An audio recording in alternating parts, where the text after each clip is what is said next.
Hi everyone! Welcome to our YouTube channel Research Ready and Student Matters Hub by Doclin. We have another lesson video and this time it's not all about research. Ang pag-uusapan natin ay yung mga dahilan bakit nga ba umaalis ang isang empleyado sa kanyang organization. In other words, bakit siya nang iiwan. Ito yung tinatawag nating employee turnover. So, is it normal ba ma'am na employees leave the organization? No. Actually, it's normal. However, kung ikaw ay isang HR, a human resource personnel, or member ka ng isang organization, pag mataas ang job turnover rate sa iyong organization, it means there is something wrong. No, kung maraming umaalis, syempre, lahat sila merong dahilan. Pero sa part ng organization, pag-aralan natin or i-discuss natin, ano ba yung mga dahilan kung bakit umaalis ang isang empleyado sa kanyang organization? Commonly or generally, maybe they are demotivated or maybe they have personal reasons. But ano ba ang sinasabi mo na employee turnover? Pag sinabi nating employee turnover, this is the rate wherein the employee leaves the organization and they are replaced. So, but not all the time. It depends on the situation. When there is a redundancy in the organization, sometimes hindi nagiging course of action yung pagre-replace dun sa isang employee.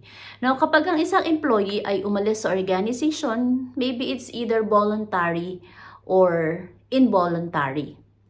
So, dun tayo sa voluntary part. So, pag sinabing voluntary, it's in the own will of the employee to leave the organization. But what are the common reasons aside from the personal reasons of the employee on the part of the organization? So, ito yung kailangan nating i-guard para ma-maintain natin yung tinatawag na employer branding. We don't have a negative situation wherein yung ating mga employee ay makikita iyon at ang last course sila ay umalis sa ating organization. So, ang number one, kaya umaalis ang mga employee sa isang organization is lack of career development. So, yung pag sinasabi natin lack of career development, maraming aspeto yan. So, yung career development as to number of trainings that they have attended, the promotion that they are receiving in the organization. Now, what are the reasons? Why do they have that? So, maybe an organization doesn't have a clear human resource development plan or a training and development plan equally for all employees. For an HR, makaka-relate kayo, syempre kapag sinabi nating training and development plan, it starts with needs assessment. And then the organization tries to make a plan for the employee, maybe in a duration of 1 year, 2 years, or 3 years, and they called it strategic training. However, kung ang isang empleyado ay hindi nakakaranas nito at feeling niya ay hindi siya nag-grow professionally, so meron siyang tendency on the back of his or her mind na umalis sa organization at maghanap ng iba na pwedeng mag-provide nun sa kanya. O, lalo na kung ang isang effort ng employee ay nandoon at nakikita niya na the organization cannot help him or her about his or her career plans or their career plans. Other than that, yung promotion. Now, yung promotion, nangyayari naman yan sa mga employee, no, kung meron kang better performance.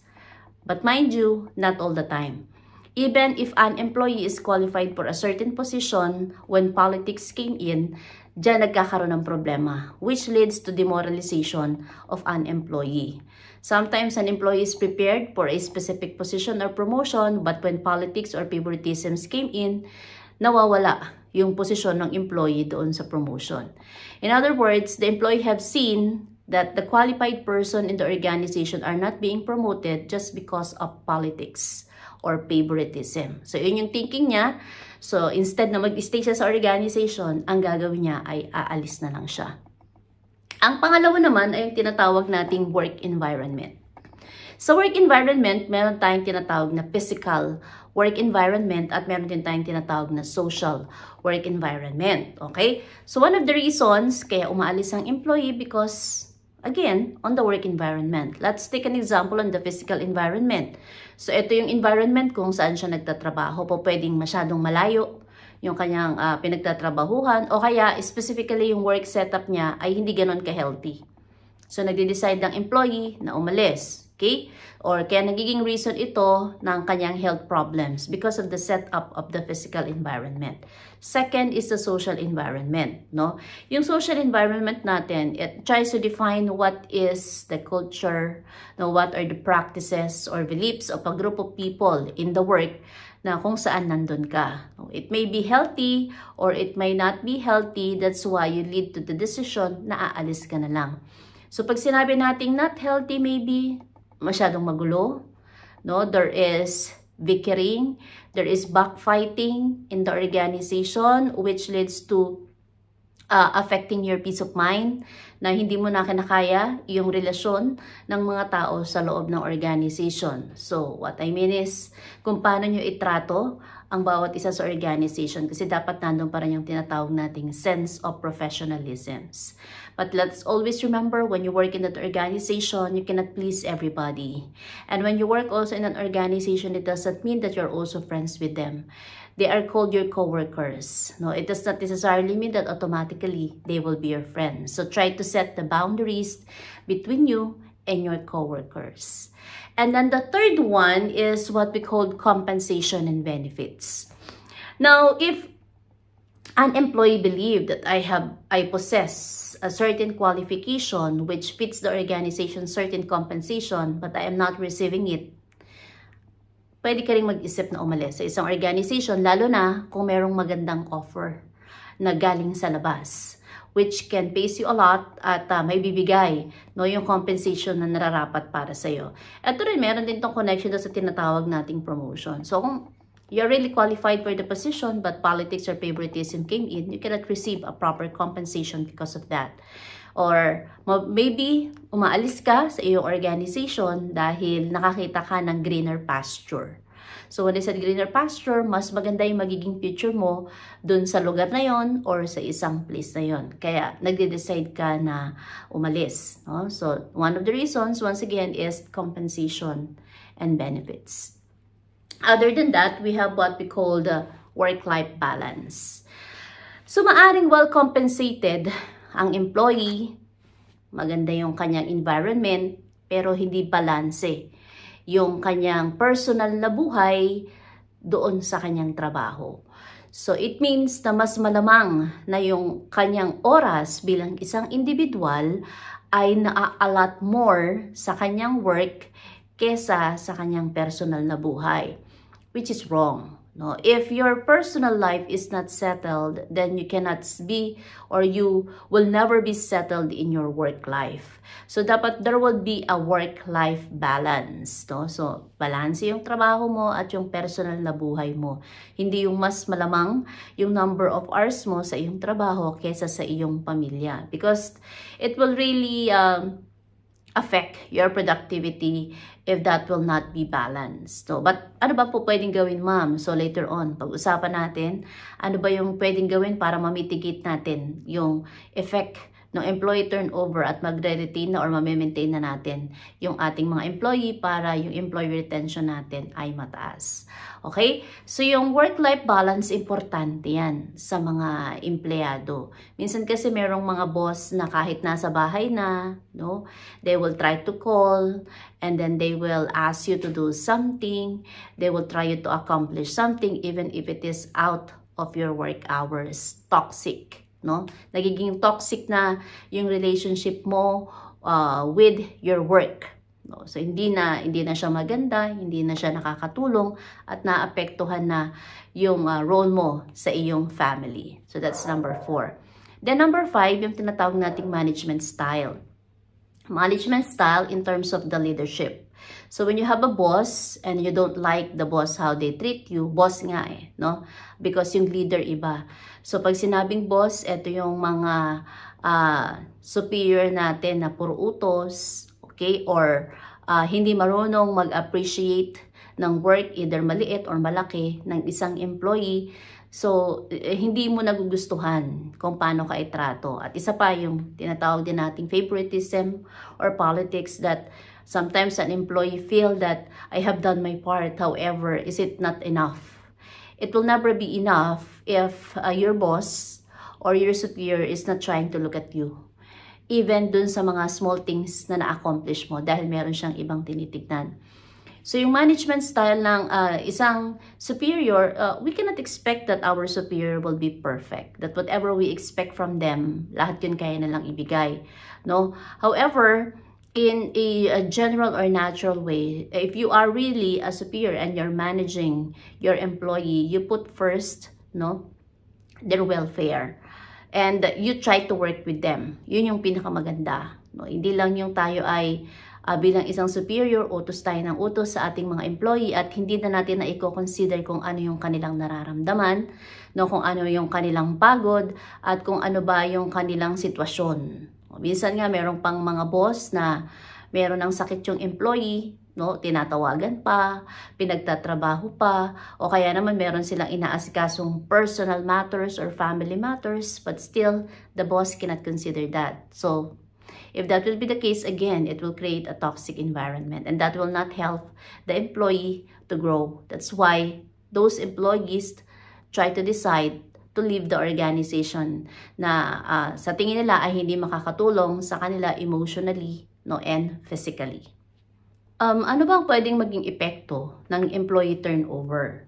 So, syempre, sa part ng employee, they will have job insecurity. It will affect them emotionally, psychologically, because they will leave their job.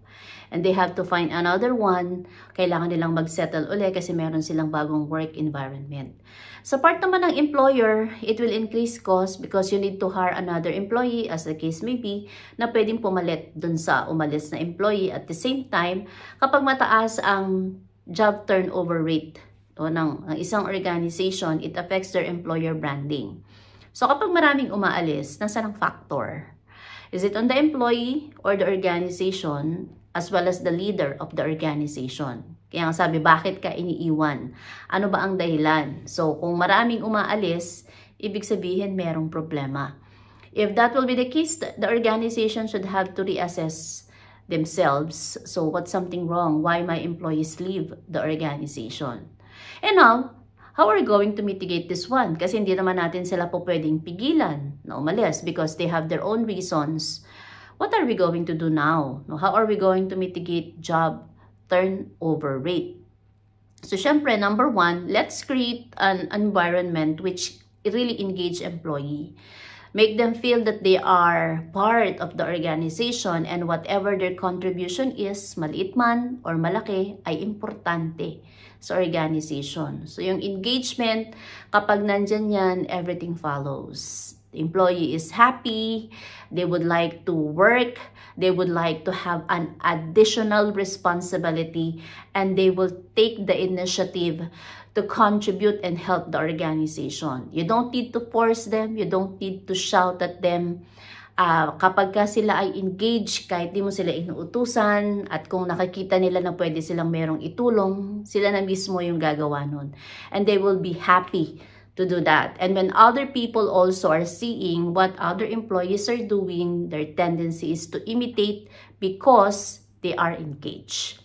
Second, we have to make a very good career development programs for the employees. Kasi meron tayong career development programs at sinusuportahan natin ang ating mga empleyado. One way yun para maramdaman nilang importante sila. Kasi the organization is spending money for them, for their training, for their other activities, as well as considering also a fair and equal promotion. Kasi ito yung mga bagay na nakaka-demotivate sa mga empleyado. And then other than that, have a competitive compensation packages.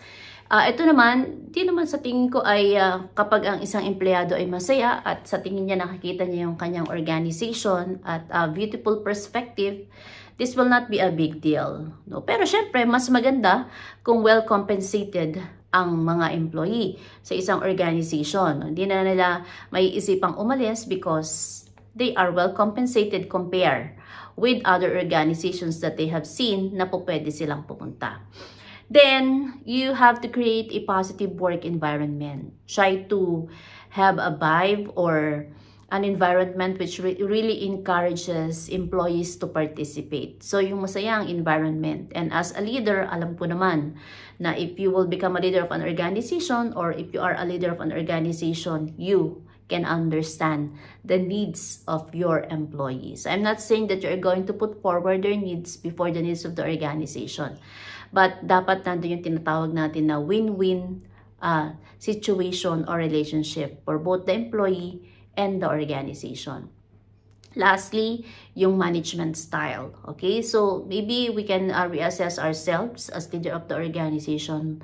What is something wrong with me and the organization that leads to employee job turnover rate? So I'm not saying that you have to change yourself, but maybe you have to balance. Do your role as a leader of the organization, but also you have to do your part to your subordinates or superior. No? So let's also try to consider their feelings, their situations, their physical ability, no, everything that had matter of understanding a human being.